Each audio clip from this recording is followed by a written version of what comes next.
O'yin haqida endi birinchi bo'lim katta ustunlik biz tomonda bo'ldi. Ikkitadan ko'p gol ursagan vaziyatlarimiz ko'p bo'ldi, ikkitadan ko'p gol uradi. Lekin o'sha birinchi bo'limni yutib olganimizdan keyin albatta ikkinchi bo'limda ko'proq himoyaga e'tibor berdik, qaratdik. Ular ham taktikasini o'zgartirdi. O'shaning evaziga sal boshida nima deydi, tashabbus berib qo'ydik ularga. Lekin asosiysi gol o'tkazmadik. O'sha vaziyatlar golga aylantirishda xato bo'ldi deb o'ylayman, lekin eng asosiysi shu vaziyatlarni yaratish. O'sha vaziyat yaratdik. Bu nima deydi, bir-birimizga o'sha Oston bilan ham, barcha hujumdagi Aziz bilan ham yaxshi tushunib harakat qilayotganimizdan darak beradi deb o'ylayman.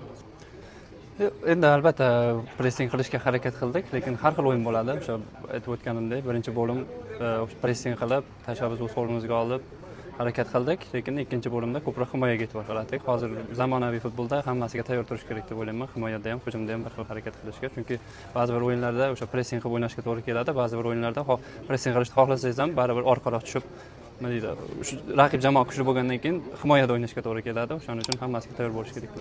Albatta, bu har doim g'alaba uchun harakat qilamiz.